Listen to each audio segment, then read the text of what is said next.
Som dlho na to díval, že ako závod dostaneme telefon. To nie ženy možno bylo, ale so dlhý čas livo podať, je to po 10 bylo.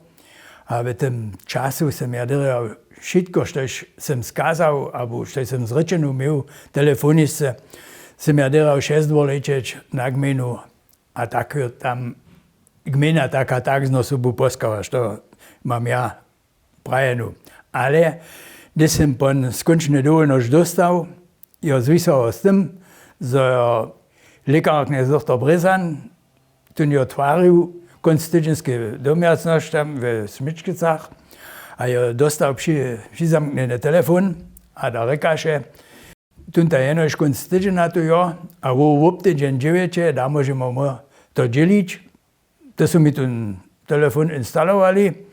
To bych ja najprv mal vesel a týdžen požišel, je tu kolega zase šiel a on povedal, že ja ešte dom nešto přidatné zatvariť. No to som ja najprv mal poskal a som musel na što ja ma tu přidatné zatvariť, ja tam som telefonoval, to taž odžo.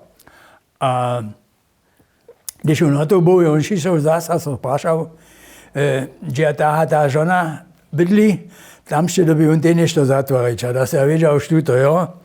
A što zo mě one odposkaja, a kněz doktora Brezan na tej. Vízo, jo jen spotal tej zonič, tuda jo mu, ale šesto se ja žádné konsekvence z toho nejsem přetraž delal. Mě to nejo tak jara zajímalo. Věděl, skončne jsem tak a tak, štu jo bu, a štu nic ve vězce. To dysa pon dopojedat.